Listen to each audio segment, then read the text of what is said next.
Earlier this year, I started a low-carb diet. It was actually back in April, and it's the end of December now. I started the low-carb diet because I was planning to get married this year. We were going to get married in November, and as soon as I knew I was going to get married in November, I decided I wanted to drop the 30 pounds I put on. I don't know what it is about turning 30 or being in that whole decade of 30s, but it's an automatic 30 pounds. I don't know what the deal is with that. I decided I was going to lose the weight, so I started eating low carb, which is kind of like eating like a diabetic. And that's not as bad as it sounds. Actually very good. In fact, the most common comments I got were, "Oh my gosh, I can't believe how much weight you lost eating like that." Because I would eat, like a pound of bacon for a snack, huge steak dinners, etc., etc. And I love the low carb diet. I found it very easy. I dropped 25 pounds like magic. I mean, literally, it just melted off. And it was all fine and good. And then I went through some tough phases, towards the middle and end of the year. We decided not to get married. We canceled the wedding. We ultimately broke up. And then on top of that, I got this nasty head cold that lasted well over a week.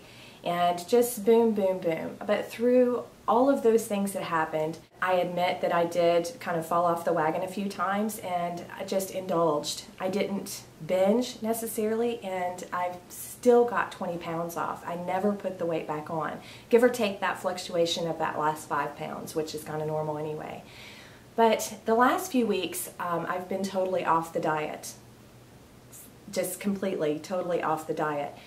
Although I haven't binged and I haven't done any emotional overeating, which was kind of typical for me prior to going on the low carb diet, but I haven't done any of that. I've just been easy on myself and just eating whatever I want, but I'm still eating reasonably and not snacking all day and not tons of junk food or anything like that. So the good news is I've only put back on 2 pounds. And I'm not even worried about it. I mean, it's 2 little pounds, whatever. Because really the bigger picture here is that I'm just taking some time off and being kind to myself. I felt bad, physically I've been sick with this cold, so I want things like chicken soup, crackers, and other salty things like that, just because my body's been sick and craving those things. And juice, orange juice, which is not something I would typically have on the low carb diet. I'm just kind of in a phase of letting go. Letting go of things that were restrictive in any way whatsoever and just kind of taking a freedom pause. So yeah, I'm eating carbs. Yesterday, for example, I had vegetables for lunch, which is nice and healthy, right? Except it was layers. It was a layer of mashed potatoes topped with cooked carrots, topped with white choux peg corn. Carb, carb, carb.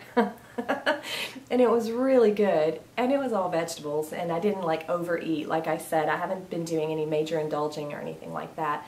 Just taking a break and being kind to myself.